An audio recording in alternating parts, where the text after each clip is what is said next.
प्यारे बच्चों नमस्कार। आज की ऑनलाइन क्लास में आपका स्वागत है। प्यारे बच्चों, आज हम क्लास 7 साइंस के अंदर अर्धवार्षिक परीक्षा सैंपल पेपर 2023 लेकर के आई हैं। तो जो बच्चे चैनल पर नए हैं या जिन बच्चों ने अभी तक चैनल को सब्सक्राइब नहीं किया, सब्सक्राइब कर लें, लाइक कर दें और अपने साथियों को शेयर कर दें। तो शुरू करते हैं आज की क्लास का पहला प्रश्न। यहाँ पर मैं इन प्रश्नों के उत्तर नहीं बताऊँगा, आप खुद इन प्रश्नों के उत्तर ढूंढोगे और याद करोगे। पहला है लाइकेन क्या होता है। तो यहाँ पर इसके 4 उत्तर दिए गए हैं। शैवाल व कवक का सहजीवी संबंध, कवक व वायरस का सहजीवी संबंध, जीवाणु व शैवाल का सहजीवी संबंध, उपरोक्त में से कोई नहीं। इन चारों में से एक सही है, वो आपको टिक करना है। आगे, राइजोबियम बैक्टीरिया कहाँ पाया जाता है। दही में, फलीदार पौधों की जड़ों की गांठों में, इमली में, इनमें से कोई नहीं। आगे, पत्तियों में एक हरे रंग का वर्णक होता है जिसे क्या कहते हैं। रंध्र कहते हैं, हतलवक कहते हैं, हरित लवक कहते हैं, फलक कहते हैं।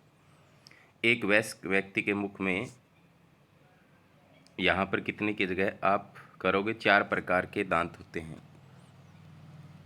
यहाँ पर ये कितना नहीं है। एक वयस्क व्यक्ति के मुख में 4 प्रकार के दांत होते हैं जिनका सही क्रम आपको बताना है। तो कृंतक, रदनक, अगर चवर्णक, चवर्णक, चवर्णक, रदनक, अगर चवर्णक, कृंतक, कृंतक, चवर्णक, अगर चवर्णक, रदनक, कोई सही नहीं है। आगे है, मनुष्य के शरीर का सामान्य तापमान फ़ारेनहाइट में क्या होगा, आपको बताना है। द्रव पानी किस विधि से गर्म होता है। तो 4 विधियां हैं, इनमें से आपको सही बताना है। सिरका में कौन सा अम्ल होता है, यहाँ पर आपको 4 उत्तर में से छांटना है। हमारे अमाशय में बनता है तो कौन सा, जैसे एक अम्ल बनता है जिसका नाम मैं बता दूं आपको, हाइड्रोक्लोरिक अम्ल बनता है। निम्न में से कौन सा रासायनिक परिवर्तन है, तो आपको इसमें से छांट करके लिखना है। अमाशय की आकृति होती है, तो आपको 4 ऑप्शन में से छांटना है। 11वां प्रश्न है, कॉपर सल्फेट का रंग खालिस्तान होता है।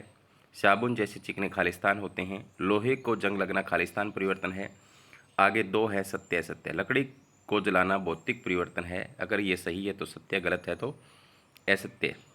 प्रकाश संश्लेषण हरे पादपों में भोजन बनाने की प्रक्रिया है, तो आपको इसमें भी सत्य असत्य यानी ट्रू या फॉल्स पर टिक करना है। प्रकाश संश्लेषण का समीकरण लिखो, तो समीकरण लिखना है। परजीवी एवं मृतजीव में क्या अंतर है।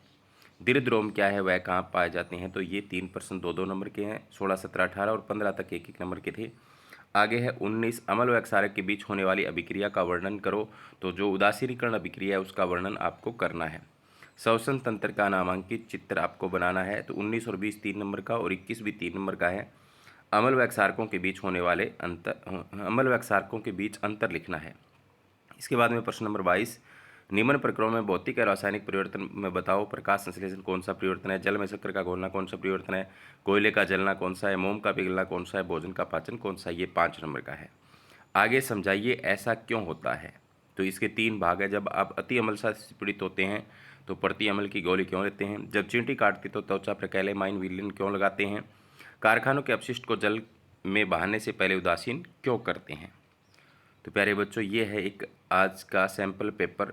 कक्षा 7 की जो हाफ ईयरली परीक्षा आपकी होगी वो इस पैटर्न पर होगी। तो आप इन प्रश्नों को अपनी कॉपी में नोट डाउन कर सकते हैं और याद कर सकते हैं। धन्यवाद। मिलते हैं नेक्स्ट क्लास में, तब तक के लिए बाय बाय।